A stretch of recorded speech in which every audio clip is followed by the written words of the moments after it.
Welcome to शुक्लारिटी point. आप सभी का स्वागत है आपके अपने यूट्यूब चैनल शुक्लारिटी पॉइंट में। मैं शिवम शुक्ला आप सभी दोस्तों का हार्दिक स्वागत करता हूं। दोस्तों, आज की वीडियो में हम बात करेंगे प्राचीन इतिहास के पेपर 1 के बारे में, और पेपर 1 में किस प्रकार से प्रश्न पूछे जाते हैं उसके बारे में हम डिटेली नॉलेज देंगे आपको। और साथ ही साथ 200 से अधिक ऑब्जेक्टिव प्रश्नों को इस वीडियो के अंतर्गत हमने समावेश किया है, यानी संकलन किया है, यानी समाहित किया है।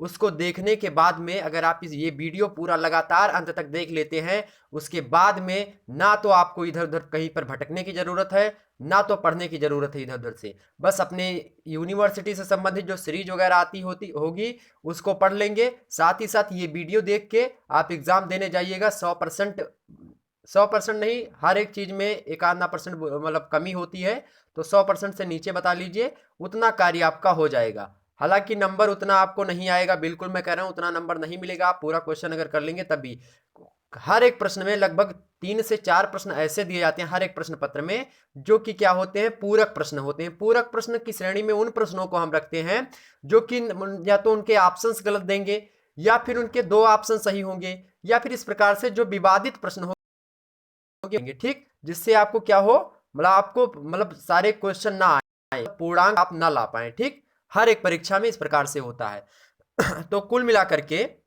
आज के वीडियो में हम बात करेंगे बीए प्रथम वर्ष प्राचीन इतिहास पेपर 1 के मॉडल पेपर के बारे में। मॉडल पेपर होगा 2021 का।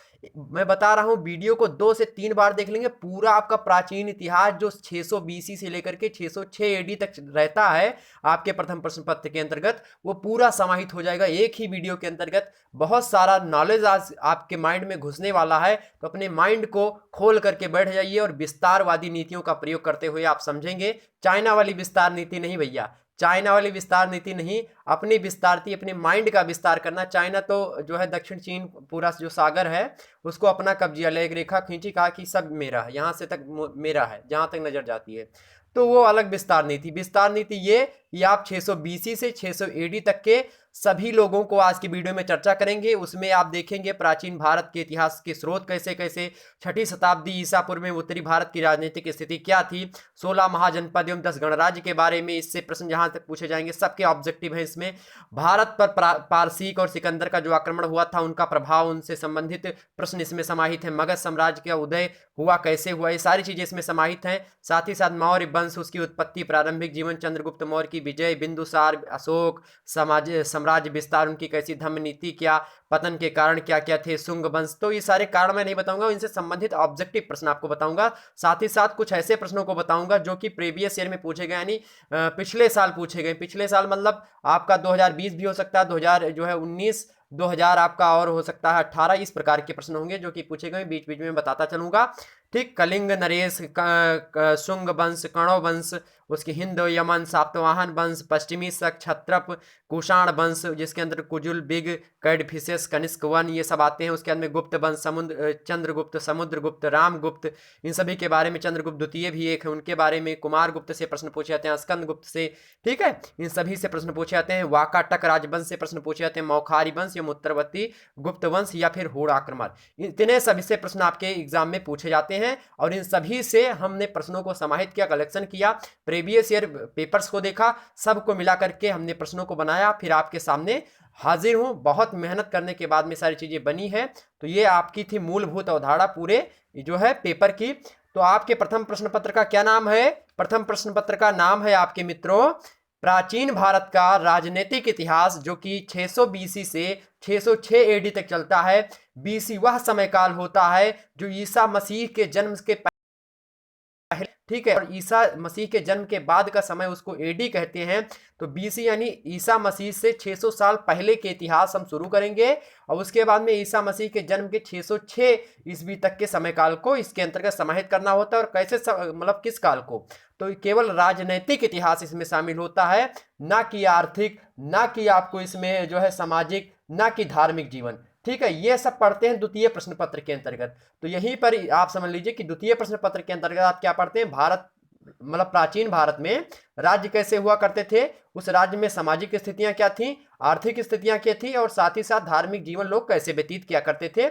इस प्रकार के प्रश्न पूछे जाते हैं सेकंड पेपर। तो उसका भी वीडियो इसी प्रकार से लाएंगे। ठीक है। तो ये वीडियो आप आज पूरे मन से देखिएगा, वीडियो बिल्कुल पसंद आएगा तो इसके लिए पहले से लाइक करिए, आप चैनल को सब्सक्राइब करिए, वीडियो को शेयर करिए, ताकि और ध्यान रखेंगे इसका जो पूरा सिलेबस कंप्लीट सिलेबस है वो दूसरे चैनल यानी बीए क्रैकर पर मैं शुरू कर दूंगा। ठीक है, तो एक एक चैप्टर से संबंधित वीडियो में बताता रहूंगा, तो वो आपको विस्तार से एक और पढ़ना होगा तो आप बीए क्रैकर पे जाएंगे, वहां पे सब्सक्राइब कर लेंगे। अब प्रश्नों को मैं शुरू करने जा रहा हूं मित्रों। ठीक है, चलिए प्रश्नों को शुरू करते हैं। चलें, देखिए आपके सामने प्रश्नों की स्लाइड प्रस्तुत है मित्रों। पहला प्रश्न इसमें दिया है, पहला प्रश्न क्या दिया है कि खारबेल के शासन काल की घटनाओं का क्रमबद्ध विवरण किस अभिलेख में मिलता है। खारबेल एक राजा था, खारबेल जो है राजा था कनिष्क। ठीक है, इसके समकालीन जो कनिष्क युद्ध मतलब वो हुआ था। ठीक है, एक जो है अशोक जब युद्ध हुआ था तो उसके पहले का ये शासनकाल था जो खारबेल रहता था। तो ये खारबेल के शासनकाल की घटनाओं का क्रमबद्ध विवरण किस अभिलेख में मिलता है। तो किस अभिलेख में मिलता है, हाथी गुफा अभिलेख में मिलता है। किस गुफा में, मतलब किस अभिलेख में, तो हाथी गुफा अभिलेख में क्या मिलता है, खारबेल के शासन काल की घटनाओं का क्रमबद्ध विवरण मिलता है। और ये अभिलेख कौन सा है, तो हाथी गुफा अभिलेख है। ठीक, ध्यान रखेंगे इतिहास को जानने के लिए 3 महत्वपूर्ण स्रोत होते हैं। इतिहास को अगर जानना होता, प्राचीन इतिहास को हमको जानना है, तो पहली बात हमको पुरातात्विक में पता होना चाहिए। ठीक है, उसके बाद में साहित्यिक स्रोत यानी जो पुस्तकें वगैरह थी उनको विदेशी यात्री आए हैं अपने भारत में, उन्होंने भी भारत के बारे में लिखा। जैसे मेगास्थनीज ने इंडिका लिखा तो इंडिका में भारत के बारे में उन्होंने वर्णन किया है। इन सभी प्रश्नों पर हमने इन सभी प्रश्नों को शामिल करा है। ठीक, तो ये बात ध्यान रखेंगे। अशोक के शासनकाल में बताऊं तो अशोक के अधिकतर जो अभिलेख मिले थे वो ब्राह्मी लिपि में मिले थे। केवल पश्चिमी भारत के कुछ अभिलेख ऐसे थे जो खरोष्टी लिपि में मिलते हैं। खरोष्टी लिपि जो है वो फारसी लिपि की भांति ही कैसे लिखी जाती है, दाईं से बाईं ओर। हम लोग कैसे लिखते हैं, बाईं से दाईं ओर। जैसे यहाँ पे लिखा, यहाँ पे खारबेल, तो हम लोग खारबेल लिखना होगा तो कैसे लिखेंगे, खा बनाएंगे, इस तरीके से लिखेंगे खारबेल। ठीक, तो इस तरीके से लिख रहे हैं खारबेल। अब अगर खारबेल यहीं पर लिखना होता खरोष्टी लिपि में, ठीक है, या फिर फारसी लिपि में, तो हम कैसे लिखेंगे, पहले ला लिखते थे, उसके बाद में क्या लिखेंगे, फिर वाह लिखेंगे, फिर उसके बाद में रा लिखेंगे, फिर यहाँ पे आकर के मतलब आगे पीछे से लिखते थे खारबेल। ठीक है, ऐसे लिखते थे। ठीक, तो इधर से लिखना प्रारंभ करते थे वो लोग, हम लोग किधर से पढ़ते हैं, इधर से करते हैं। ठीक, तो ये बात थी, तो ये थी मूलभूत अवधारणाएं। साथ ही साथ जान लीजिए भारत में सबसे प्राचीन अभिलेख जो है वो किसके हैं। प्रश्न पूछा जाता है, प्रीवियस ईयर में पूछा गया कि भारत में सबसे प्राचीन अभिलेख जो हुए हैं वो किस शासक के प्राप्त हुए हैं, तो अशोक के अभिलेख, अशोक के। ठीक है, लगभग 300 ईसा पूर्व के हैं ये। 300 ईसा पूर्व मतलब ईसा मसीह के जन्म से 300 साल पहले के हैं। अगला प्रश्न देखते हैं मित्रों। अगला प्रश्न है कि प्राचीन भारत का इतिहास जानने का प्रमुख स्रोत क्या है। तो पुरातात्विक स्रोत, साहित्यिक साक्ष्य और विदेशी यात्री विवरण। उपयुक्त सभी यानी उपयुक्त डी करेक्ट आंसर। अगला प्रश्न देखते हैं निम्नलिखित में से क्या पुरातात्विक साक्ष्य के अंतर्गत नहीं आता। तो क्या पुरातात्विक साक्ष्य के अंतर्गत नहीं आता, तो भैया सिक्के आते हैं। सिक्के, क्योंकि उसमें जो साहित्यिक स्रोत या फिर जो राजा होते थे वो उसमें अभिलेख अपना छाप देते थे, मतलब उसमें कुछ छपाई कर देते थे। जो सिक्के चलते थे उसमें छपाई कर देते थे, तो उसमें लिखा रहता था पूरा, तो उससे जानकारी मिलती है। अभिलेखों से तो मिलता ही है, स्मारक और भवनों से भी मिल जाता है, पुरातात्विक स्रोत हैं ये। ठीक है, लेकिन जो संहिता होती थी इससे नहीं मिलता। संहिता ऑप्शन इसका सी करेक्ट है। अगला प्रश्न देखते हैं, भारत में ऐतिहासिक काल का प्रारंभ माना जाता है। तो भारत में ऐतिहासिक काल का प्रारंभ कब से कब तक माना जाता है, तो भारत में ऐतिहासिक काल का जो प्रारंभ माना जाता है 6ठी शताब्दी ईसा पूर्व से माना जाता है। तो वही हमको पढ़ना होता है। ठीक, 6ठी शताब्दी के ईसा पूर्व। ठीक, ध्यान रखेंगे 6ठी शताब्दी मतलब 600 ईसा पूर्व से हम पढ़ते नहीं, 600 बीसी से 606 एडी तक, तो यहीं से हम पढ़ते हैं क्योंकि यहाँ से ऐतिहासिक काल की शुरुआत होती है।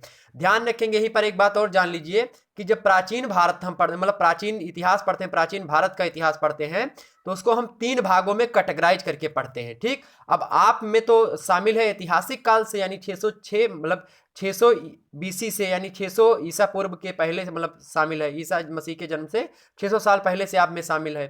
ठीक, लेकिन उससे पहले भी तो इतिहास रहा होगा। तो इतिहास जो है वो बहुत पहले से, मतलब जब से जो है चले जाओ पीछे, आज से पीछे जाते रहो, इतिहास होता है सब। ठीक, यानी भूतकाल की सभी घटनाएं इतिहास होती हैं जो क्या करती हैं, हमको मार्ग प्रदान करती हैं, या फिर एक ताले की भांति, मतलब कोई अगर हमारे सामने कोई परिस्थिति आती है तो हम इतिहास की घटनाओं को देख करके अपनी परिस्थितियों का सामना कर लेते हैं, इसीलिए इतिहास पढ़ा जाता है। ठीक, तो इतिहास जो पढ़ते हैं हम 3 भागों में उसको बांट करके पढ़ते हैं प्राचीन इतिहास को। पहला है दूसरा आद्य ऐतिहासिक काल, और तीसरा कौन सा है? ऐतिहासिक काल। तो ऐतिहासिक और ऐतिहासिक काल किसी में मिला क्या? किसी में मिला केवल पुरातात्विक स्रोत मिला, मतलब पुरातात्विक स्रोत मतलब वहां पे अवशेष वगैरह मिले, जिसको कार्बन डेटिंग के माध्यम से हम पता लगाते हैं कितने साल पुरानी वस्तु है। तो उससे पता लगाते हैं, जैसे कि सिंधु घाटी सभ्यता और उससे पहले के समय काल को, ठीक, आदि मानव समाज को। उसके बाद में हम पता लगाते हैं जो कि अभिलेख वगैरह मिले हमको, मतलब लेकिन अभिलेख मिले, जैसे मिले सिंधु घाटी सभ्यता से पहले जो है वो अभिलेख नहीं मिलते थे, ठीक, मतलब कुछ नहीं मिलते थे, ना लिखा मिला ना कुछ, कोई चीज नहीं मिली, तो उसको हम पुराने करते हैं, ठीक है। और उसके बाद में हमको कुछ ऐसे अभिलेख मिले जिनमें लिखा तो मिला हमको, लेकिन उसको पढ़ नहीं पाए, ठीक है, सिंधु घाटी सभ्यता वाले लोग। उसके बाद में हमको जो अशोक वगैरह के इन सब के मिले हैं, इनको हमने पढ़ लिया है, ठीक, तो इसको हम कहते हैं ऐतिहासिक काल। जिसको पढ़ ले उसको ऐतिहासिक काल, जिसको ना पढ़ पाए लिखा मिला उसको आद्य ऐतिहासिक, और जो सबसे पुराना उसको प्राग ऐतिहासिक। तो प्राग ऐतिहासिक में जो है कुछ पुरातात्विक स्रोत के माध्यम से हम पता लगाते हैं। आद्य ऐतिहासिक में हमको लिपियां मिली, मतलब लिखा मिला, लेकिन उसको हम पढ़ नहीं पाए। उसके बाद में जब आपका जो है ऐतिहासिक काल आता है, इसमें क्या होता है, हम जो लिखा हुआ मिलता है उसको हम पढ़ लेते हैं, तो यहीं से हम ऐतिहासिक काल पढ़ते हैं बीए फर्स्ट ईयर के अंतर्गत, ठीक। आगे बढ़ते हैं और प्रश्नों को थोड़ा जान लेते हैं। चलिए मित्रों आगे बढ़िए, हम अगला प्रश्न देखते हैं। अगला प्रश्न है कि निम्नलिखित में से क्या वैदिक साहित्य के अंतर्गत नहीं आता? सोचिए कौन सा वैदिक साहित्य के अंतर्गत नहीं आता? संहिता, ब्राह्मण ग्रंथ, स्मृतियां या उपनिषद? क्या नहीं आता मित्रों? तो निम्नलिखित में से क्या वैदिक साहित्य के अंतर्गत नहीं आता? तो वैदिक साहित्य के अंतर्गत क्या नहीं आती? स्मृतियां नहीं आती। क्या नहीं आती? स्मृतियां नहीं आती। ऑप्शन इसका सी करेक्ट होगा। अगला प्रश्न देखिए, निम्नलिखित में से क्या क्या वेदांग के अंतर्गत आता है? तो वेदांग के अंतर्गत कौन है? देखिए आप फटाफट बताइए। चलिए, तो वेदांग के अंतर्गत, वेदांग कितने प्रकार के होते हैं पहले ही जानिए। 6 प्रकार के वेदांग होते हैं। 6 प्रकार के वेदांग होते हैं। तो इसमें देखिए 6 कौन से हैं इसमें? देखिए शिक्षा, कल्प, व्याकरण, निरुक्त, ज्योतिष, छंद। कौन सा ऑप्शन? सी ऑप्शन मिल रहा है, बिल्कुल यही करेक्ट है। शिक्षा, कल्प, व्याकरण, निरुक्त, ज्योतिष और छंद, ये क्या है? वेदांग है, ठीक है। ठीक, 6 होते हैं वेदांग। वेद कितने होते हैं? 4 वेद होते हैं, ठीक है। वेदों की संख्या कितनी है? 4 है। साम वेद, यजुर्वेद, अथर्ववेद और एक और वेद है, ठीक है। यजुर्वेद, सामवेद, अथर्ववेद, एक और वेद है, ध्यान नहीं आ रहा है, ठीक है। तो 4 प्रकार के वेद आपके पाए जाते हैं। और एक है ऋग्वेद, ठीक है। ऋग्वेद, सामवेद, यजुर्वेद, अथर्ववेद, ऋग्वेद। अथर्ववेद सबसे नया है, ठीक, ध्यान रखेंगे। आगे बढ़ते हैं। अगला प्रश्न देखिए कि निरुक्त की रचना किसने की थी? तो निरुक्त जो है एक वेदांग है, और इसकी रचना किसने करी थी? तो निरुक्त की रचना किसने करी थी? थास्क महोदय ने। किसने करी थी? थास्क महोदय। ऑप्शन इसका सी करेक्ट है। अगला प्रश्न देखिए, सबसे प्राचीन स्मृति मानी जाती है। तो सबसे प्राचीन स्मृति कौन मानी जाती है? जो आपको याद हो। आपको कौन सी स्मृति याद है? मनु स्मृति बहुत बार सुना होगा आपने, तो वही मनु स्मृति जो है सबसे प्राचीन यानी सबसे पुरानी है। अगला प्रश्न देखिए, प्रमुख पुराणों की संख्या मानी जाती है। तो प्रमुख पुराण कितने हैं भैया? तो पुराणों की संख्या कितनी मानी जाती है? 18 पुराण।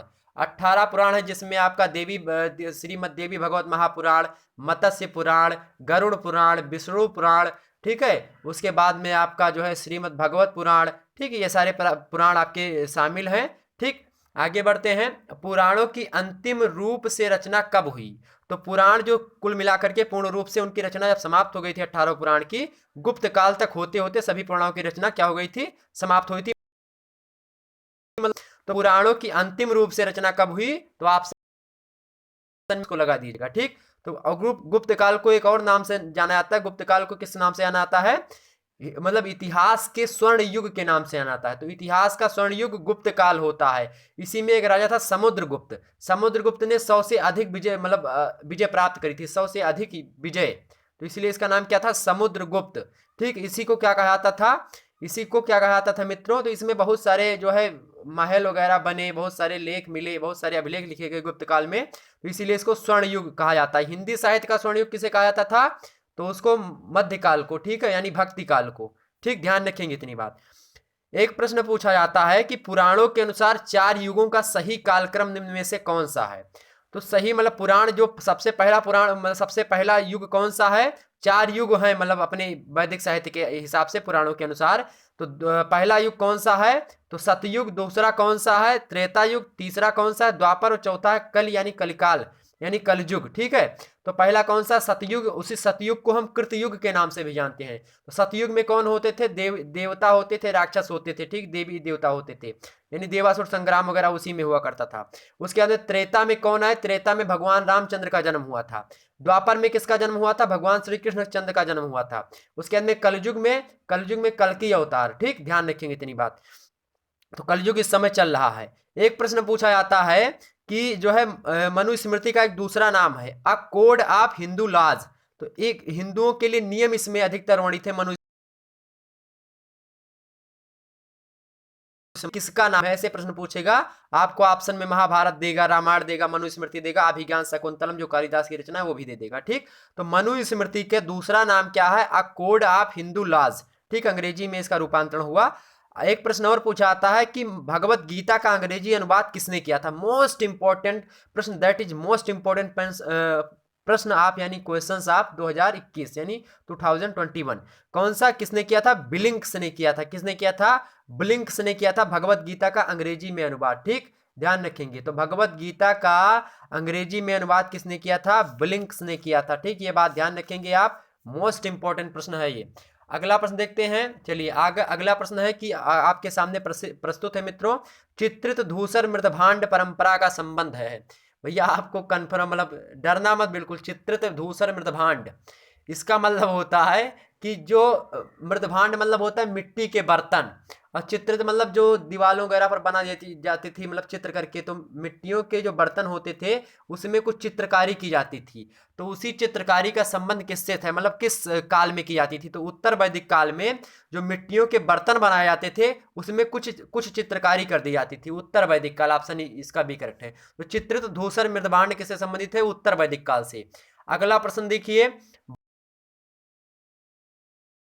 भारत में लोगों को मानसून का ज्ञान कब हुआ था? तो मानसून का ज्ञान भारत में ईसा की प्रथम सदी के आसपास, ठीक है, यानी ईसा मसीह के प्रथम सदी, यानी ईसा मसीह का जब जन्म हुआ था उससे लेकर के 100 साल के भीतर, यानी ईसा मसीह का जन्म 0 ईस्वी में हुआ, इससे 100 साल हम आगे बढ़ेंगे तो इसी के बीच में क्या हुआ था? भारतीयों को मानसून के बारे में पता चला था, ठीक, कि मानसून आता है। आगे देखते हैं, अशोक द्वारा स्थापित प्रस्तर स्तंभ कैसे भारत के विभिन्न भागों में पहुंचाए गए? तो अशोक के द्वारा स्थापित प्रस्तर स्तंभ, जो स्तंभ लेख अशोक ने लिखवाए थे, वो भारत के विभिन्न भागों में कैसे गए थे? भैया पहले क्रेन वगैरह तो चलती नहीं थी, या फिर उतना जो है भारी भरकम चीज उठाने के लिए कुछ चलता नहीं था। तो नाव पर लाद करके पानी के माध्यम से लोग जाते थे, मतलब नदी में, ठीक है। तो ऑप्शन में आपको दिया है यहाँ पे बैलगाड़ी द्वारा, हाथी द्वारा, इक्के द्वारा। तो नाव के द्वारा, हाथी के द्वारा भी कठिन होता था क्योंकि सड़कें उतना सही बनती नहीं थी, तो उसमें जो है ज़्यादा मेहनत करनी पड़ती थी हाथियों को। और ऐसा कुछ था नहीं जिस पे लाद के ले जाएं उसको, मतलब रस्सी वगैरह हुआ नहीं करती थी, उससे बांध ले, ये करें वो करें, ठीक है। नाव के द्वारा ले जाते थे उसको, ठीक। तो अशोक द्वारा स्थापित प्रस्तर स्तंभ कैसे भारत के विभिन्न भागों में पहुंचाया गया? तो नाव के द्वारा पहुंचाया गया, ठीक है। अगला प्रश्न देखते हैं, सर्वप्रथम मानव द्वारा कौन सी धातु प्राप्त की? तो मानवों ने सबसे पहले कौन सी धातु प्राप्त की है भैया? तांबा। कौन सी धातु? तांबा, ऑप्शन इसका सी करेक्ट है। तांबा धातु मानवों ने सबसे पहले प्राप्त की।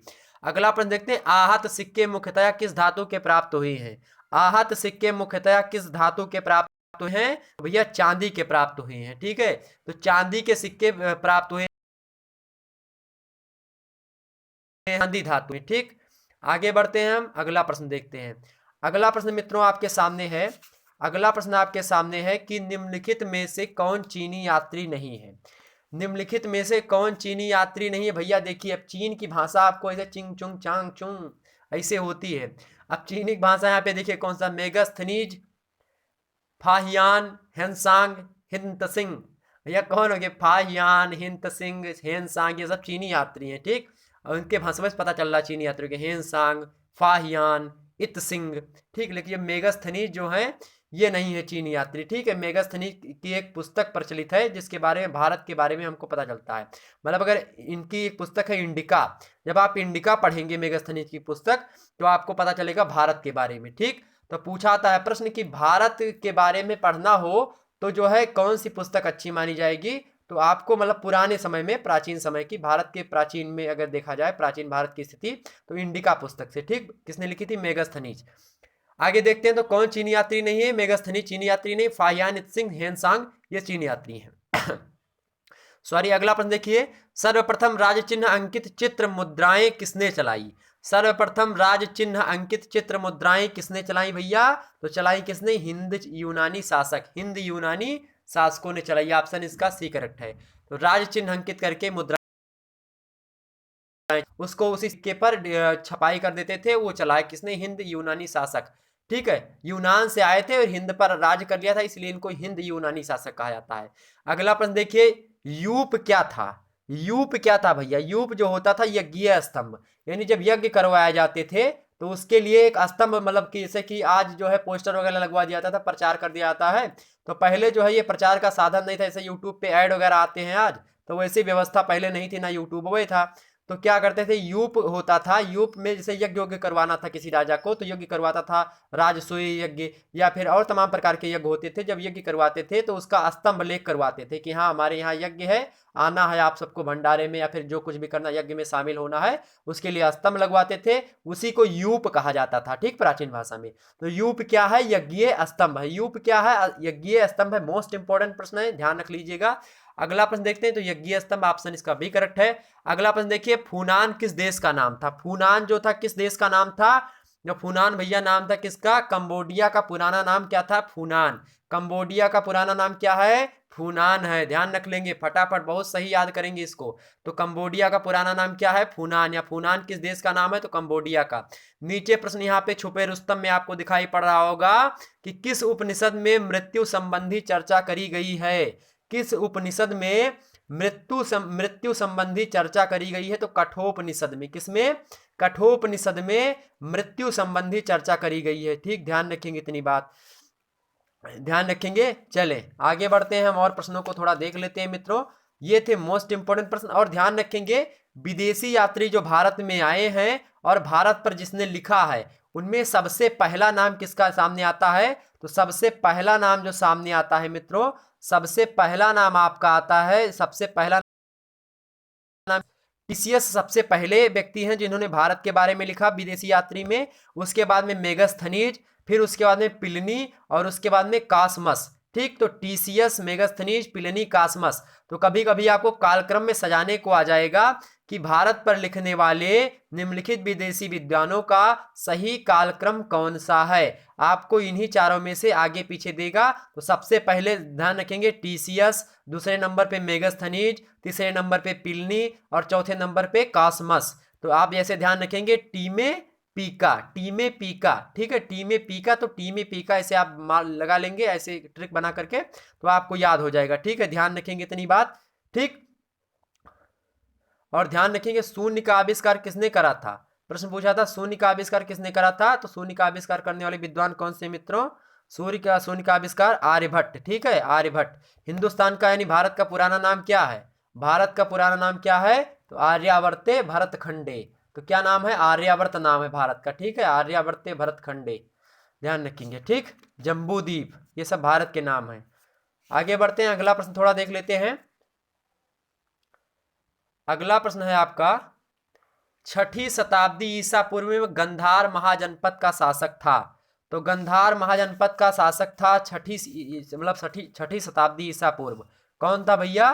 तो गंधार का गंधार महाजनपद का जो शासक था उसका नाम था पुष्कर सारिन। पुष्कर सारिन जो था वो 6ठी शताब्दी ईसा पूर्व यानी ईसा मसीह के 600 साल के बाद में जो शासन कर रहा था, का चल रहा था, तो उसमें गंधार महाजनपद एक था। तो उसमें 16 महाजनपद, ठीक, तो उसमें एक जनपद हुआ करता था गंधार। तो गंधार महाजनपद, उसका शासक कौन था? तो पुष्कर सरिन। ठीक, पुष्कर सरिन, ऑप्शन इसका ए करेक्ट है। अगला प्रश्न देखिए, सुनीध हुआ वस्कर, सुनीध हुआ वस्कर निम्नलिखित में से किसके मंत्री थे? तो सुनीध हुआ वस्कर जो थे वो किसके मंत्री थे? वो अजात शत्रु के मंत्री थे। किसके थे? अजात शत्रु, ऑप्शन इसका सी करेक्ट है। अगला प्रश्न देखिए, जैन ग्रंथ में किसकी मां का नाम पद्मावती मिलता है? तो जैन ग्रंथ में किसकी माता का नाम पद्मावती मिलता है? उदयभद्र के माता का नाम पद्मावती मिलता है। किस ग्रंथ में? जैन ग्रंथ में। तो ऑप्शन इसका कौन सा सही होगा? ए, उदयभद्र। अगला प्रश्न देखिए, हर्ष चरित्र से ज्ञात होता है कि काकवर्ण भी गले में छुरा भोंक कर हत्या कर दी थी। तो काकवर्ण की गले में छुरा भोंक करके हत्या कर दी थी, हर्ष चरित्र से ज्ञात होता है किसने करी थी।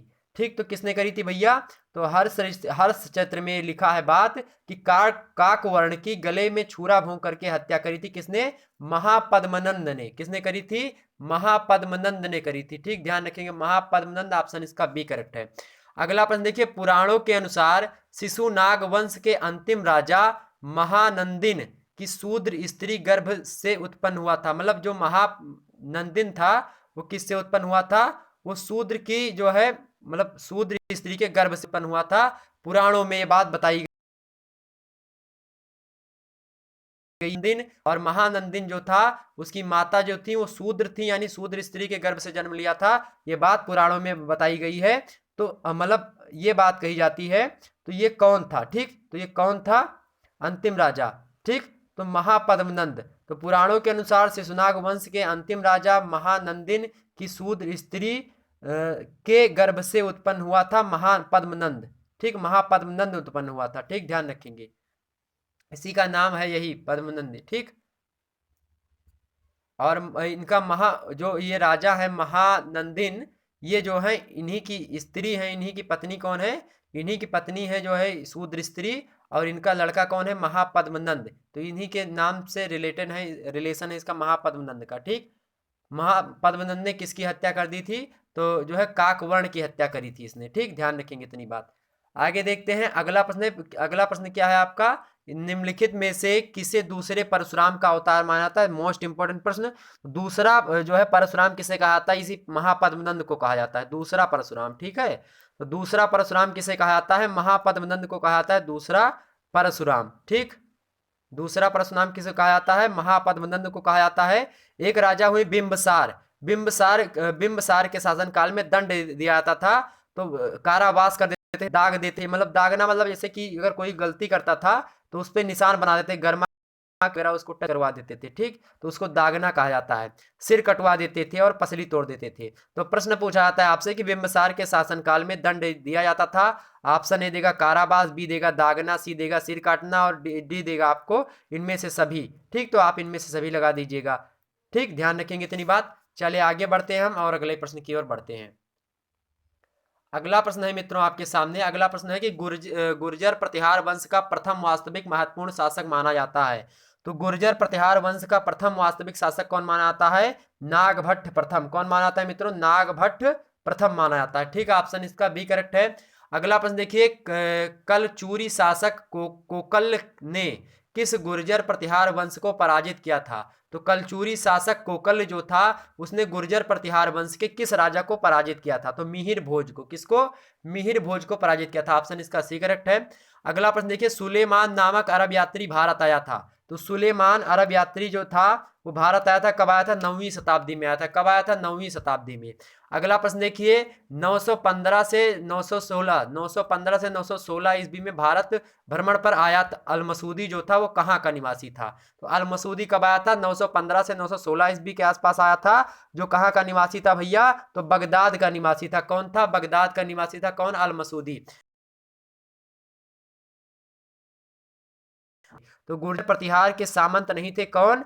तो बंगाल के सेन। तो बंगाल के सेन जो थे वो गुर्जर सामंत नहीं। ठीक, अगला देखते हैं, जबकि मालवा के परमार, गुजरात के जो चालुक्य वंश थे, और जो जाक मुक्ति के चंदेल, ये सब क्या थे? गुर्जर प्रतिहार वंश के क्या थे? सामंत थे। मतलब गुर्जर प्रतिहार वालों ने इस पर क्या कर दी थी? आधिपत्य जमा ली थी, मतलब इनके अंडर में काम किया करते थे।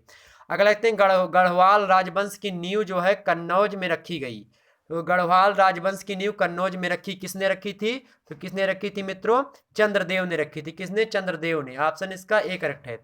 अगला प्रश्न देखिए, नीचे यहाँ पे छुपे रुस्तम वाला, निम्नलिखित में से कौन गढ़वाल वंशीय शासक नहीं है? तो कौन गढ़वाल वंशीय शासक नहीं है भैया? तो गढ़वाल वंशीय शासक कौन नहीं है? ठीक, तो अगर आपको ऑप्शन में हरिश्चंद्र मिल जाएगा तो वही जो है गढ़वाल वंशीय शासक नहीं है। जबकि जयचंद्र मिलेगा, विजय चंद्र, गोविंद चंद्र, ये तीनों हैं। लेकिन हरिश्चंद्र उसी में दे देगा तो वो नहीं है। ठीक है, हरिश्चंद्र जो है वो गुर्जर प्रतिहार वंश के संस्था, मतलब गुर्जर प्रतिहार वंश से संबंधित हैं। ठीक है, चंद्रदेव कौन है? तो चंद्रदेव आपके गढ़वाल वंश से हैं। ठीक है, उसके बाद में आपको गोपाल जो है, गोपाल कहाँ के हैं? पाल वंश के हैं। और दंती वर्ग पूछा आता है तो दंती वर्ग, आप दंती दुर्ग कहाँ के हैं? राष्ट्रकूट वंश के हैं। ठीक, तो ये बात ध्यान रखेंगे। चले हम आगे बढ़ते हैं और महत्वपूर्ण प्रश्नों पर चर्चा कर लेते हैं। अगला प्रश्न आपके सामने मित्रों यहाँ पे हाजिर है आपके सामने। अगला प्रश्न है कि कश्मीर के मार्तंड मंदिर का निर्माण किसने करवाया था। तो कश्मीर के मार्तंड मंदिर का निर्माण किसने करवाया था मित्रों। ऑप्शन ए है आपका, ऑप्शन ए है विनयादित्य, दूसरा है ललितादित्य, करवाया था लालित्यादित्य। तो लालित्यादित्य ने करवाया था। ऑप्शन इसका बी करेक्ट है, कश्मीर के मार्तंड मंदिर का निर्माण। अगला प्रश्न देखिए, निम्नलिखित में से किस शासक ने सिंचाई मतलब कृषि सिंचाई आदि पर अधिक ध्यान दिया था। किसने दिया था भैया। तो किसने दिया था, अवंती वर्मन ने दिया था। किसने, अवंती वर्मन ने कृषि सिंचाई पर अधिक बल दिया था। ऑप्शन इसका सी करेक्ट। अगला देखते हैं, निम्नलिखित में से किसका चुनाव जनतंत्रीय ढंग से हुआ। तो जनतंत्रीय ढंग से किसका चुनाव हुआ था, यश कर का हुआ था। किसका, यश कर का। ऑप्शन इसका डी करेक्ट है, ऑप्शन इसका डी करेक्ट। अगला प्रश्न देखिए, हेनसांग के भारत भ्रमण के समय सिंध का शासक किस वर्ण से संबंधित था। तो सिंध का शासक किस वर्ण से संबंधित था, यानी ब्राह्मण था, क्षत्रिय था, वैश्य था या शूद्र था। एक श्लोक मिलता है, ब्राह्मण वस्य मुखामासीद बाहुराज्यान्यः कृता उर्ततस्य वैश्याः पादाभ्याम शूद्रो अजायतः। तो ह्वेनसांग यानी चीनी यात्री जब ह्वेनसांग भारत पर आया था तो उस समय सिंध का शासक जो था वो किस वर्ण से संबंध रखता था। तो किस वर्ण से, तो भैया शूद्र वर्ण से संबंध रखता था। ऑप्शन इसका डी करेक्ट है। अगला प्रश्न देखिए, अरबों के आक्रमण के समय सिंध का शासक कौन था। जब अरब आक्रमण किए थे भारत पर तो उस समय कौन शासक था। तो ध्यान रखेंगे, ये हमने जो है मध्यकालीन इतिहास अब यहीं से शुरू हो जाएगा, ठीक है। तो उसमें जो है 712 ईस्वी में किया था किसने, मोहम्मद बिन कासिम ने, ठीक है। तो उस समय राजा कौन था, दाहिर था, दाहिर। ऑप्शन इसका सी करेक्ट है, ठीक। आगे बढ़ते हैं, अगला प्रश्न देखिए।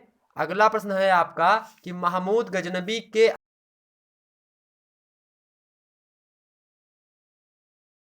आक्रमण का मूल मकसद था वो धन संपत्ति को लूटना था। क्या, धन संपत्ति को लूटना था।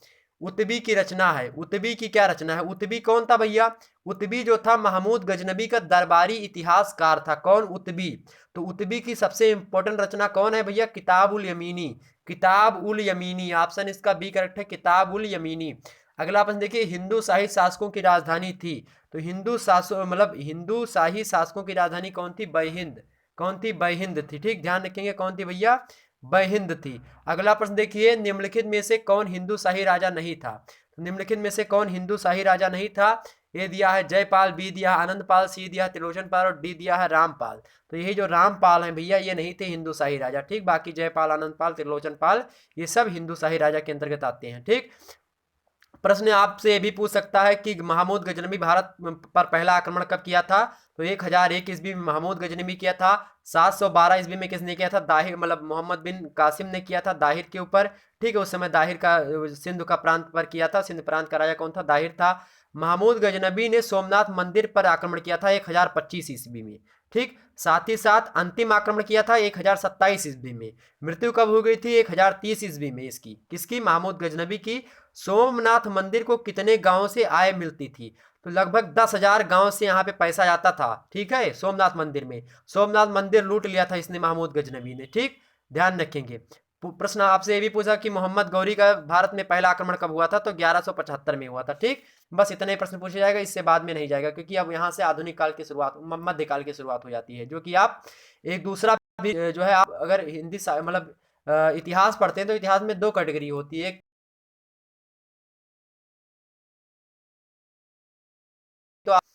तो अगला प्रश्न देखते हैं। अगला प्रश्न है आपका मित्रों कि भारत पर सिकंदर के आक्रमण की तिथि है। तो भारत ने सिकंदर पर आक्रमण कब किया था भैया। सिकंदर पर आक्रमण भारत ने कब किया था। तो 326 ईसा पूर्व में किया था। सिकंदर ने भारत पर आक्रमण कब किया था, 326 ईस्वी में, सॉरी। तो 326 ईस्वी में सिकंदर ने आक्रमण किया था, सॉरी 326 ईसा पूर्व होगा, ठीक है। 326 ईसा पूर्व कर लीजिए, यहाँ पे ईस्वी गलत लिखा है, ईसा पूर्व। तो 326 ईसा पूर्व, ठीक। तो 326 ईसा पूर्व में सिकंदर ने भारत पर क्या किया था, आक्रमण किया था। किस में, 326 ईसा पूर्व, या ऑप्शन या ए नहीं होगा। यहाँ पे देखिए 326 ईसा पूर्व, ऑप्शन यहाँ पे बी दिखाई पड़ रहा होगा, ठीक। तो 326 ईसा पूर्व पर भारत पर आक्रमण किसने किया था। तो आक्रमण की तिथि कौन है, 326 ईसा पूर्व किसने किया था, तो सिकंदर ने किया था, ठीक। ध्यान रखेंगे। सिकंदर की मृत्यु कब हुई थी। तो सिकंदर की मृत्यु कब हुई थी मित्रों, सिकंदर की मृत्यु 323 ईसा पूर्व में हो गई थी, बेबीलोन में। तो 323 ईसा पूर्व में इसकी मृत्यु हो गई थी। ऑप्शन इसका क्या है, 323, ऑप्शन ए। अगला प्रश्न देखिए, सिकंदर के गुरु कौन थे। तो सिकंदर के गुरु कौन थे, अरस्तु। कौन थे भैया, अरस्तु थे सिकंदर के गुरु, ठीक है। ऑप्शन इसका बी करेक्ट है। अरस्तु थे किसके गुरु? सिकंदर के गुरु थे। ठीक, अरस्तु के गुरु कौन थे? प्लेटो थे। ठीक है, प्लेटो के गुरु कौन थे? सुकरात थे। ठीक, तो सुकरात के शिष्य प्लेटो, प्लेटो के शिष्य अरस्तु, अरस्तु का शिष्य सिकंदर, या सिकंदर के गुरु अरस्तु, अरस्तु के गुरु प्लेटो, प्लेटो के गुरु सुकरात। ठीक, सोक्रेटिस उनको कहा जाता है। सुकरात को अंग्रेजी में सोक्रेटिस कहा जाता है और अरस्तु को अंग्रेजी में अरिस्टोटल कहा जाता है। इन लोगों की बात अलग होती थी थोड़ा बहुत, मतलब इनमें बहुत कठिन शब्दावली का प्रयोग करके नाम वाम रखते थे कि ताकि पढ़ ना पाए लोग। तो हम लोग उसको शॉर्ट फॉर्म में बोलते हैं। हम लोग इनसे लोगों से ज़्यादा काफ़ी होशियार हैं, हम लोग उसको शॉर्ट फॉर्म में बना के पढ़ते रहते हैं। ठीक, तो अरिस्टोटल को हम लोग अरस्तु पढ़ने लगे, सोक्रेटिस को हम लोग सुकरात पढ़ने लगे। ठीक,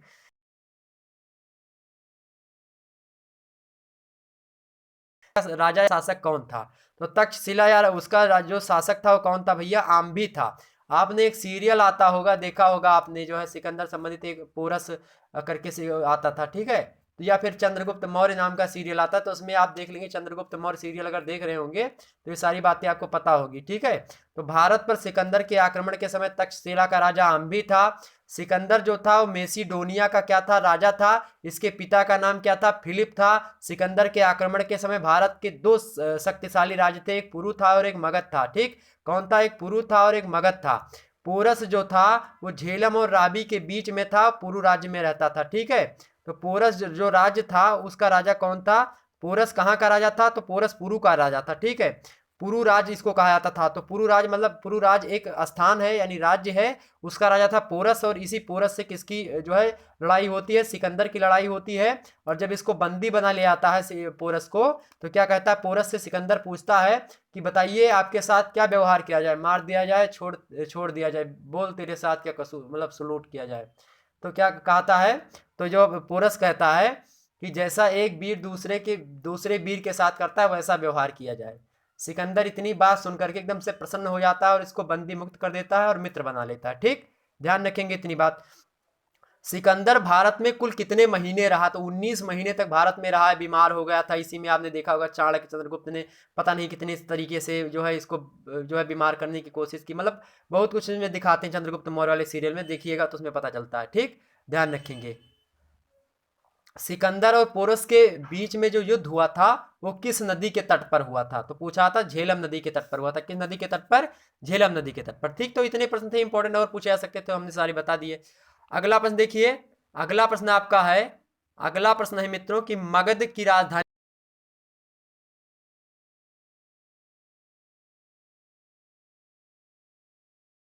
इसके, तो या फिर आप गिरिब्रज मार दीजिएगा या राजगृह, अगर दोनों में से एक ना एक तो दिया होगा। ठीक, या फिर दोनों ऐसे दिया होगा जैसे हमने दिया है। अगला प्रश्न देखिए, निम्न में से कौन सा एक मगध साम्राज्य की राजधानी नहीं रहा? तो निम्न में से कौन सा एक मगध साम्राज्य की राजधानी नहीं रहा है? तो गिरिब्रज रहा, राजगृह देखिए वो ऑप्शन दोनों एक ही है। पाटलिपुत्र भी रहा है, ठीक है, मगध की राजधानी, लेकिन जो कौशाम्बी था वो नहीं रहा। ऑप्शन इसका डी करेक्ट है। अगला देखते हैं, प्राचीन श्रावस्ती का नगर विन्यास किस आकृति का है? तो प्राचीन श्रावस्ती नगर जो था उसका जो विन्यास यानी किस आकार में जो है वो था? तो अर्धचंद्राकार आकार में, मतलब कुछ इस तरीके से बसा था अर्धचंद्राकार में, मतलब यहाँ से ऐसे नदी या फिर बहती थी या फिर कुछ ऐसे, तो ऐसे बसा हुआ करता, मतलब अर्धचंद्राकार, यहाँ पे जो है राज बसा है, ऐसे बसा था। ठीक, अर्धचंद्राकार रूप में। आगे बढ़ते हैं, अगला तो अर्धचंद्राकार, ऑप्शन इसका भी करेक्ट है, इसका कौशाम्बी करेक्ट है और इसका सी करेक्ट है, गिरिब्रज। अगला देखते हैं, मगध के किस प्रारंभिक शासक ने राज्यारोहण के लिए अपने पिता की हत्या एवं स्वयं इसी कारणवश अपने पुत्र द्वारा मारा गया था? तो कौन सा ऐसा मगध का शासक था जिसने राज्य अपनाने के लिए, नहीं राज्यारोहण के लिए, राज्यारोहण मतलब होता है राज्य को हड़पने के लिए, राज्य अपनाने के लिए या स्वयं राजा बनने के लिए, तो कौन सा ऐसा शासक हुआ था मगध साम्राज्य का? कौन मारा था? अजात ने मारा था। किसने मारा था भैया? अजात शत्रु ने मारा था। ठीक है, किसने मारा था? अजात शत्रु। ऑप्शन इसका ऑप्शन नहीं दिखाई पड़ा, छुपे रुस्तम वाला प्रश्न है, तो अजात शत्रु ने मारा था। ठीक है, ध्यान रखेंगे। तो अजात शत्रु ने क्या मारा था? अपने पिता को मार दिया था। आगे बढ़ते हैं और अगले प्रश्नों पर हम चर्चा कर लेते हैं। ठीक, पूछा था नंद वंश के बाद जो है मगध साम्राज्य पर किसका राज, मतलब कौन सा राजवंश हावी हो जाता है? तो मगध के बाद में यानी नंद वंश जब धनानंद था अंतिम शासक, उस पर चंद्रगुप्त मौर्य जो है उसको मार करके क्या बन जाते हैं? राजा बन जाते हैं चाणक्य की मदद से। ठीक, ध्यान रखेंगे इतनी बात। चले हम आगे बढ़ते हैं, और पूछा था प्रश्न कि जब सिकंदर ने आक्रमण किया था तब कौन राजा था मगध का? तब भी यही था, कौन था? धनानंद। ठीक है, ध्यान रखेंगे इतनी बात। आगे बढ़ते हैं और प्रश्नों पर हम ध्यान देते हैं।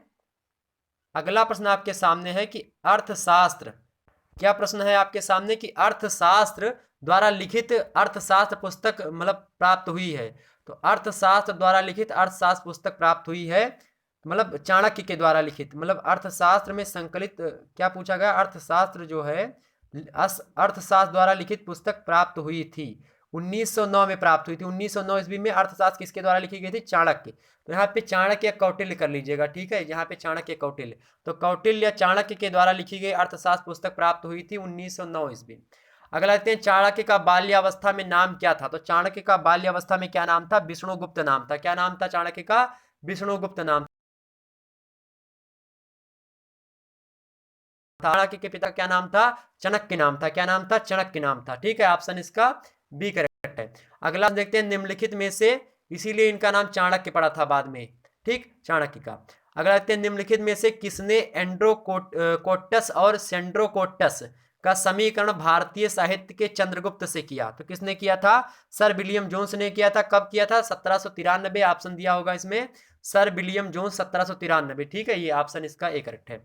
अगला, छुपे रुस्तम वाला प्रश्न नीचे दिखाई पड़ा होगा, नालंदा विश्वविद्यालय विद्या का एक महान केंद्र था। तो विद्या का एक महान केंद्र था, विशेष रूप से बौद्ध धर्म से संबंधित रहता था, ठीक है, बौद्ध धर्म से संबंधित था, ठीक है, बिहार में था नालंदा विश्वविद्यालय, ठीक है, ध्यान रखेंगे इतनी बात। चले हम आगे बढ़ते हैं। और एक विद्वान मतलब एक प्रश्न पूछा आता है कि चंद्रगुप्त मौर्य की सेना को, प्रश्न पूछा गया था प्रीवियस ईयर में, मतलब पिछले साल में, कि चंद्रगुप्त मौर्य की सेना को डाकुओं का गिरोह, ठीक है, किसने कहा। तो चंद्रगुप्त मौर्य की सेना को डाकुओं का गिरोह किसने कहा था, जस्टिन ने कहा था। किसने कहा था, जस्टिन नामक विद्वान ने कहा, ठीक है, जस्टिन नामक विद्वान ने चंद्रगुप्त मौर्य की सेना को डाकुओं का गिरोह कहा था। आपने देखा होगा उसमें सीरियल में आपको दिखाया होगा कि जो है चंद्रगुप्त मौर्य छुप छुप करके आते थे, मारते थे सबको, ठीक, ध्यान रखेंगे इतनी बात। चलिए आगे हम बढ़ते हैं और प्रश्नों, महत्वपूर्ण प्रश्नों पर चर्चा कर लेते हैं।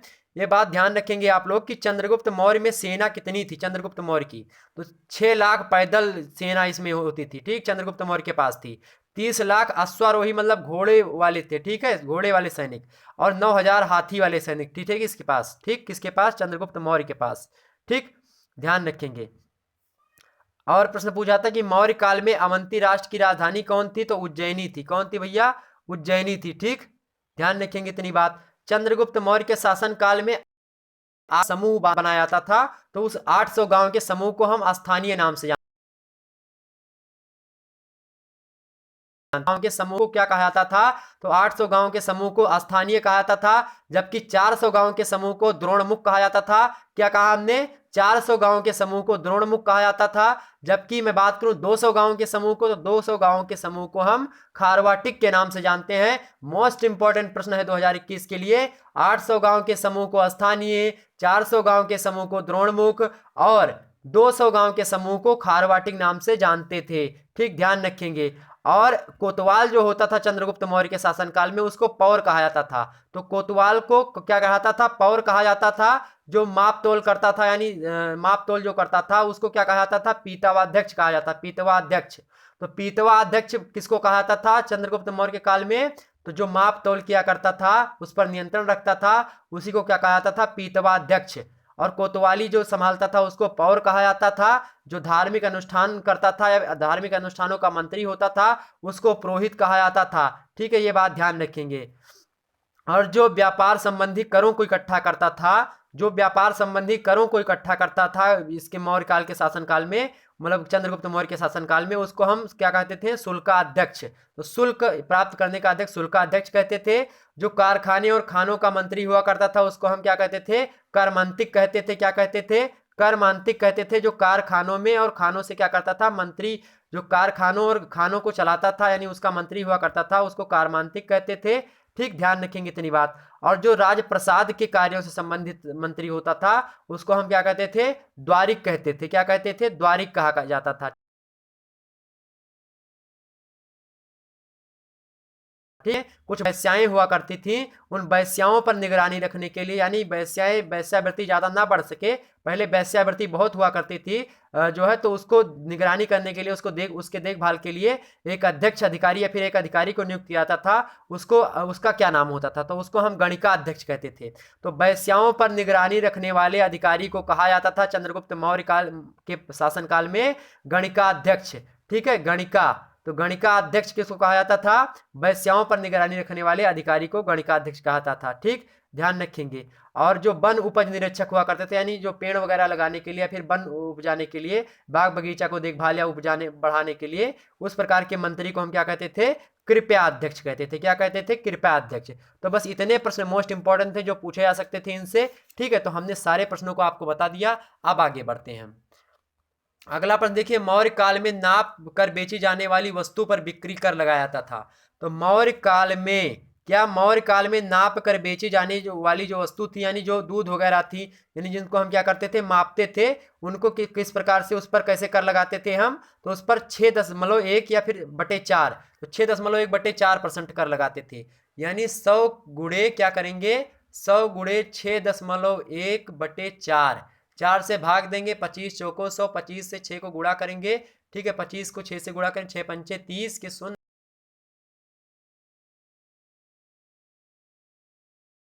बात, तो लगभग 15 के आसपास आपको पड़ेगा। ठीक, 15 के आसपास। ठीक, आगे देखते हैं।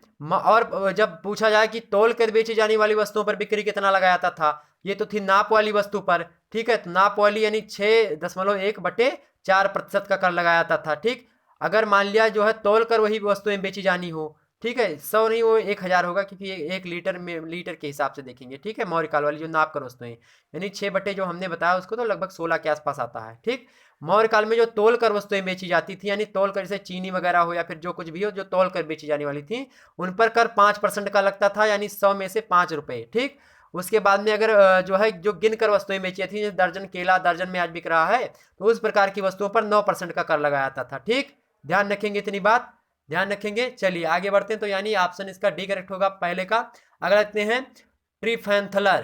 तो ट्रीफैंथलर महोदय ने सर्वप्रथम दिल्ली में अशोक स्तंभ का पता लगाया था। तो कब पता लगाया था भैया? ट्रीफैंथलर ने, ट्रीफैंथलर, तो ट्रीफैंथलर ने इसने दिल्ली में अशोक के स्तंभ का पता लगाया था 1750 ईस्वी में। कब? 1750 ईस्वी। ऑप्शन इसका सी करेक्ट है, 1750। अगला प्रश्न देखिए मित्रों, अगला प्रश्न है आपका, अगला प्रश्न क्या है मित्रों? अगला प्रश्न है आपका, अशोककालीन प्रांत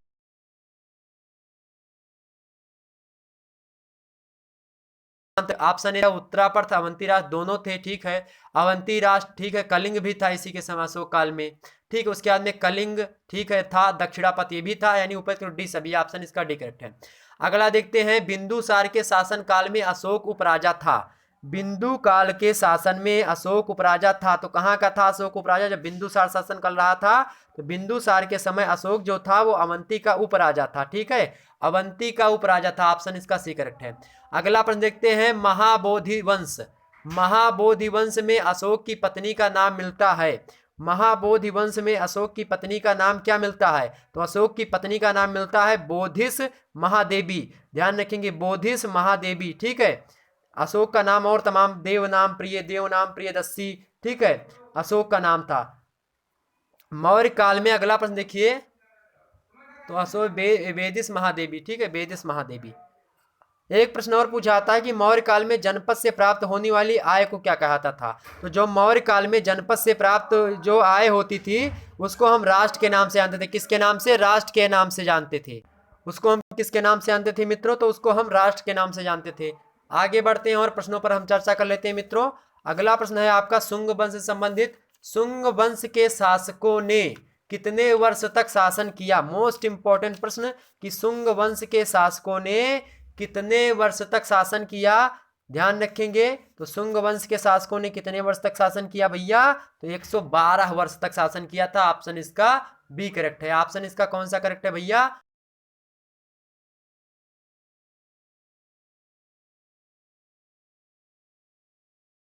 अगला प्रश्न देखिए, अग्निमित्र के पश्चात शुंग वंश का शासक हुआ। तो अग्निमित्र के पश्चात जो शुंग वंश का शासक हुआ था उसको हम किस नाम से जानते हैं?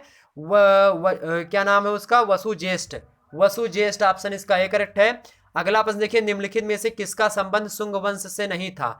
तो किसका संबंध शुंग वंश से नहीं था? तो देवमित्र का संबंध जो है शुंग वंश से नहीं था। देवमित्र ऑप्शन इसका सी करेक्ट है। अगला प्रश्न देखिए आप, अगला प्रश्न है कि पुराणों के अनुसार शुंग वंश का अंतिम शासक कौन था?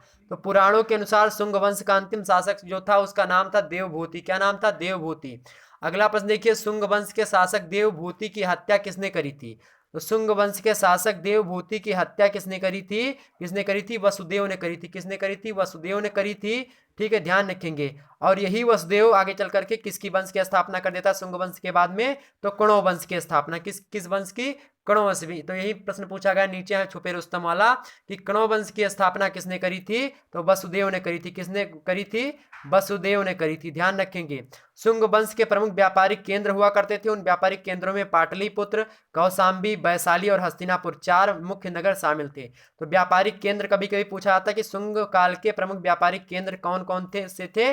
तो पाटलिपुत्र, कौशाम्बी, वैशाली, हस्तिनापुर। ठीक है, शुंग काल के बंदरगाह कौन कौन से थे? तो भृगकक्ष, सुपारक और ताम्रलिपि। ठीक है, ये सब हुआ करते थे। ठीक, ध्यान रखेंगे इतनी बात। शुंग वंश का संस्थापक प्रश्न पूछा था, कौन था शुंग वंश का संस्थापक? बृहद्रथ था। ठीक है, कौन था? बृहद्रथ था। ठीक, ध्यान रखेंगे इतनी बात। और इसी कणो वंश आया था, कणो वंश, और भारत पर इसने राज्य किया। कणो वंश का समय कितना था? 75 पूर्व के समय तक किसका काल था? देवभूति की हत्या कर दी थी वसुदेव ने, और यही इसका जो है क्या था? संस्थापक था। ठीक है, वसुदेव सिंहासन पर कब बैठा? 75 ईसा पूर्व में बैठा था। ठीक है, कणव वंश का प्रतापी शासक कौन था? तो वसुदेव। भूमि मित्र था, नारायण थे, और क्या थे? सुशर्मन थे। ठीक, ध्यान रखेंगे इतनी। सुशर्मन की हत्या किसने करी थी? तो सिबुक ने करी थी। सुशर्मन की हत्या किसने कर दी थी? सिबुक ने कर दी थी। ठीक, ध्यान रखेंगे इतनी बात। चलिए हम आगे बढ़ते हैं और महत्वपूर्ण प्रश्नों पर चर्चा कर लेते हैं। अगला, कणव वंश का संस्थापक कौन था? तो कणव वंश का संस्थापक कौन था? वसुदेव था। अगला, शुंग वंश के बाद किस वंश ने भारत पर राज किया? तो शुंग वंश के बाद में कौन सा वंश राज किया भारत पर? तो कानवा वंश ने राज किया। ऑप्शन इसका सी करेक्ट है। अगला प्रश्न देखते हैं कि भारत में कणव वंश की नींव डाली थी। तो किसने डाली थी भारत में कणव वंश की नींव? किसने डाली थी भैया? तो वसुदेव ने डाली थी। ठीक है, वसुदेव ने। ऑप्शन इसका ए करेक्ट है। ठीक, अगला प्रश्न देखते हैं, कणव वंश का था। तो कणव वंश का कौन था भैया? कणव वंश मतलब कणव वंश था कब से? कणव वंश था ब्राह्मण वंश था कणव वंश। कब से कब तक था? तो 75 से 30 ईसा पूर्व से था। ठीक है, कणव वंश ब्राह्मण वंश था। ठीक, ध्यान रखेंगे इतनी बात। अगला है कि कणव वंश में कितने शासक हुए? तो कणव वंश में कितने शासक हुए? कणव वंश में, तो कणव वंश में कितने शासक हुए मित्रों? कणव वंश में 4 शासक कुल मिलाकर के हुए हैं। 4 शासक हुए हैं। ठीक है, कौन कौन हुए हैं? वसुदेव, भूमिमित्र, नारायण, सुशर्मन। कौन? सुशर्मन। ठीक, ध्यान रखेंगे। सुशर्मन की हत्या किसने करी थी? तो सुशर्मन की हत्या किसने करी थी? सीबुक ने करी थी। ठीक, ध्यान रखेंगे इतनी बात। आगे देखते हैं, की न्यू 75 ईसा पूर्व में पड़ी। ठीक, ध्यान रखेंगे। कणव वंश का अंतिम शासक कौन था? तो सुशर्मन था। सुशर्मन की हत्या किसने करी थी? तो सीमुक ने। सीमुक। ठीक है, सीमुक। सीमुक कहीं कहीं पे सीमुक मिलेगा, लेकिन सीमुक वास्तविक नाम है। ठीक, ध्यान रखेंगे। आगे बढ़ते हैं हम। अगला प्रश्न देखिए आप लोग। अगला प्रश्न देखिए मित्रों, अगला प्रश्न है कि खारबेल कितने वर्षों तक शासन किया? तो खारबेल ने कितने वर्षों तक शासन किया था? खारबेल ने कितने वर्षों तक शासन किया? प्रश्न है कि खारबेल ने कितने वर्षों तक शासन किया? तो 13 वर्षों तक शासन किया खारबेल ने। खारबेल चेदी वंश का रहने वाला था मित्रों। हाथी गुम्फा गुहा अभिलेख में इतिहास मानने का स्रोत है। मतलब इसके बारे में पता चलता है। खारबेल का जो शासन था 344 से 340 ईसा पूर्व माना जाता है। खारबाल के पिथुंड नगर में गधे का हल चलाया जाता था मित्रों। खारबाल ने कृष्णा तथा मूसी नदी के तट पर राजप्रसाद का निर्माण करवाया था। खारबेल जैन धर्म अनुयायी तथा वह सहिष्णु भी था। ठीक, सहिष्णु था, धर्म को बहुत मानता था और सहिष्णु था। ठीक, मतलब धर्म को बहुत ज्यादा मानता था। खारबेल ने लगभग 13 वर्षों तक शासन किया। ध्यान रखेंगे इतनी बात। अगला प्रश्न देखते हैं, शासन के दूसरे वर्ष कौन सा कार्य किया था इसने? तो शासन काल के दूसरे वर्ष ही क्या किया था? उत्सव मनाया था इसने। ऑप्शन इसका ए करेक्ट है। अगला प्रश्न, शासन के 13वें वर्ष कितने सैन्य अभियान किया था इसने? तो अपने शासन के 13वें वर्ष इसने 6 सैन्य अभियान किए थे। ऑप्शन इसका बी करेक्ट है। किसने किया था? तो खारबेल ने। अगला देखते हैं, खारबेल प्रथम अभियान किया किस नदी के तट पर किया था? तो खारबेल ने अपना प्रथम अभियान जो किया था वो कृष्णा नदी के तट पर किया था, कृष्णा नदी। अगला अपन देखते हैं, खारबेल दूसरा अभियान शासन मतलब कितने वर्षों के बाद किया था? तो दूसरा अभियान चौथे वर्ष पर किया था। कितने वर्ष पर? चौथे वर्ष पर। ठीक, ध्यान रखेंगे इतनी बात। चलिए आगे बढ़ते हैं हम। हमें वर्ष इसने कौन सा सैन्य अभ्यास किया था? तो दूसरा मतलब दूसरा दूसरा सैन्य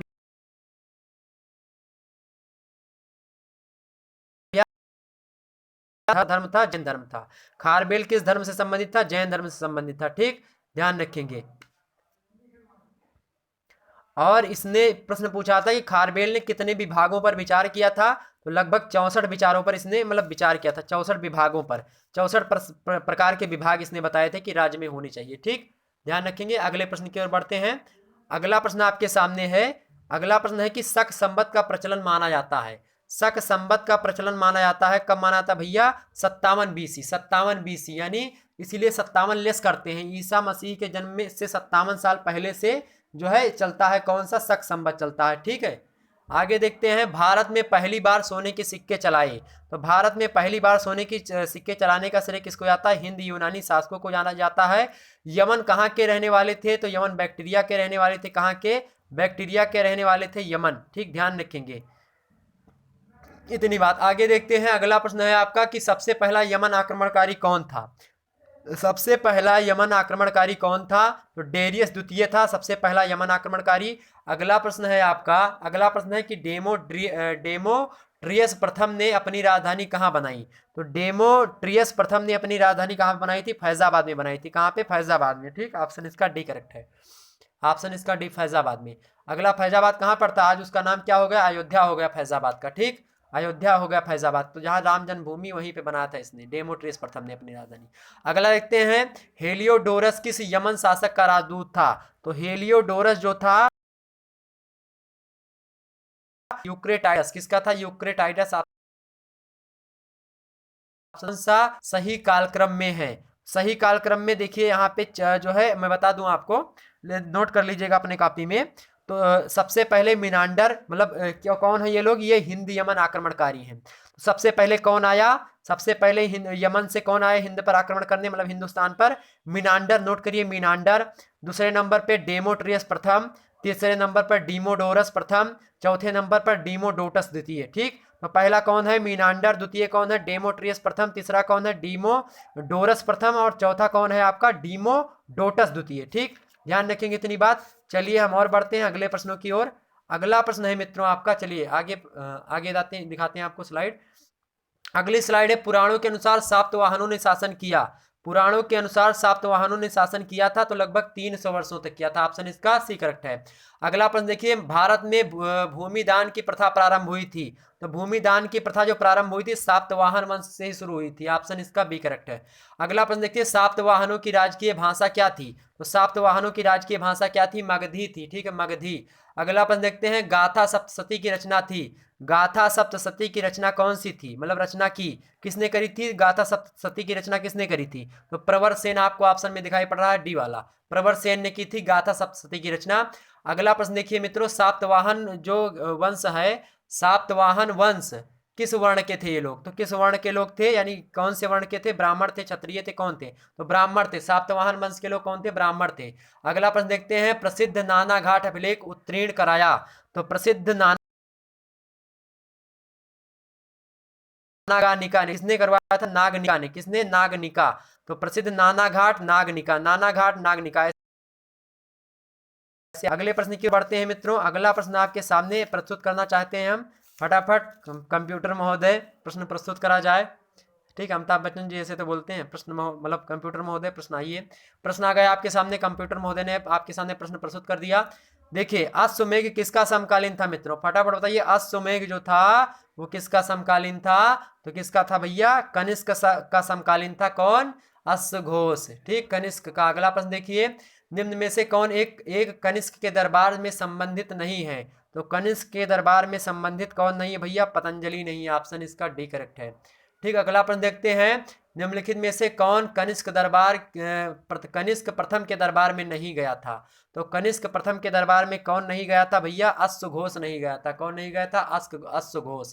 अगला प्रश्न देखते हैं, किस चीनी वो ये जो अश्वघोष देख रहे हैं किसका समकालीन था?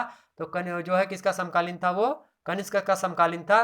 लेकिन जो है कनिष्क प्रथम के दरबार में कौन नहीं गया था प्रश्न पूछा था, तो अश्वघोष नहीं गया था। ठीक, अगला देखते हैं, किस चीनी जनरल ने कनिष्क को हराया था? तो किस चीनी जनरल ने कनिष्क को हराया था? तो सी हुआंग टी। सी हुआंग टी, ऑप्शन इसका सी करेक्ट है। अगला देखें, किस वंश में से किस वंश के साम्राज्य की सीमाएं भारत के निम्न में से किस वंश की साम्राज्य की सीमाएं सीमाएं मतलब भारत से भी बाहर, इसे आज का जो भारत देख रहे हैं इससे बाहर मतलब दूर दूर तक फैली थी, बहुत ज्यादा। तो किस वंश की सीमाएं फैली थी मित्रों? गुप्त वंश की। ठीक है, गुप्त वंश, ऑप्शन इसका एक करेक्ट है, गुप्त वंश। आगे बढ़ते हैं और मोस्ट इंपोर्टेंट प्रश्नों को आगे चर्चा करते हुए हम आगे बढ़ते हैं मित्रों। चलिए, अगला प्रश्न आपके सामने प्रस्तुत है मित्रों। अगला प्रश्न है कि गुप्त साम्राज्य का स्वतंत्र संस्थापक माना जाता है। मोस्ट इंपोर्टेंट प्रश्न, गुप्त साम्राज्य का स्वतंत्र संस्थापक कौन माना जाता है? चंद्रगुप्त प्रथम। कौन? चंद्रगुप्त प्रथम, ऑप्शन इसका सी करेक्ट है। अगला है समुद्रगुप्त के इतिहास जानने का प्रमुख स्रोत क्या है? समुद्रगुप्त का अगर आपको इतिहास जानना है तो प्रयाग प्रशस्ति आप पढ़ेंगे, प्रयाग प्रशस्ति।